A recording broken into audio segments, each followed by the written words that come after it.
എന്തെങ്കിലും കലിപ്പാണോ? കലിപ്പ് എന്തിനാ? കലിപ്പൊന്നുമില്ല.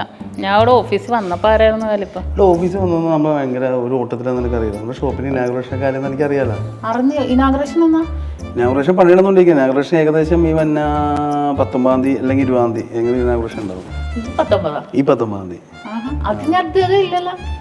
അധികമില്ല, അതിന്റെ വർക്ക് നടന്നുകൊണ്ടിരിക്കണം. അപ്പൊ അതിന്റെ കൺഫേം ആകത്തോണ്ട് നമ്മൾ ഡേറ്റ് തീരുമാനിക്കാം. ഡേറ്റ് കൃത്യമായിട്ട് പറയാത്തത്. അല്ലെങ്കിൽ മീന ബസാറിന്റെ അവിടെ. മീന ബസാറിന്റെ അവിടെ ജുവാൽക്കാസിന്റെ ലൈനിൽ തന്നെ, ജുവാൽക്കാസ് ഷോപ്പില്ലേ, ആ ലൈനിൽ തന്നെ നമ്മുടെ ഷോപ്പുള്ളത്. അപ്പൊ ചേച്ചി എന്തായാലും വരൂലേ?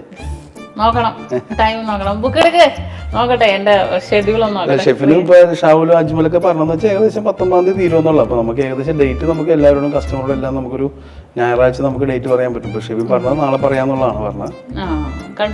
അപ്പൊ ഷോപ്പ് എല്ലാം ലൈറ്റ് വെയിറ്റ് ഓർണമെന്റ്സ് വെച്ചാൽ നമ്മൾ അടി കിടക്കാച്ചി ഷോപ്പ്, നമ്മുടെ കിടക്കാച്ചി ഷോപ്പായിട്ടൊക്കെ തന്നെ നമുക്ക് ചെയ്യാം. അല്ലെങ്കിൽ എന്ന് പറഞ്ഞാൽ ഇപ്പൊ നിൽക്കുന്ന ഷോപ്പിൽ നിന്നൊക്കെ ഒരുപാട് ദൂരം, അതറിയാം. പക്ഷെ നമ്മളൊന്ന് പോയി നോക്കണ്ട. പക്ഷെ നല്ല ദൂരം ഇടുന്നറിയാം. ദുബായിൽ 150 കിലോമീറ്റർ ഉണ്ട്, അബുദാബിയിൽ 150 കിലോമീറ്റർ ഉണ്ട്. അപ്പൊ വേറൊരു അബുദാബി തന്നെ വേറൊരു ഏരിയ ആണ് അല്ലൈൻ എന്ന് പറഞ്ഞത്. എല്ലാവർക്കും അറിയാൻ പറ്റും. എന്താ കഴിക്കാൻ ചെയ്യുന്നു? എന്താ വേണ്ട? പതിവ് പോലെ തന്നെ ചാളക്കറി കഴിക്കില്ലേ? പിന്നെ എപ്പോഴും ചാളക്കറിയല്ലേ തന്നെ.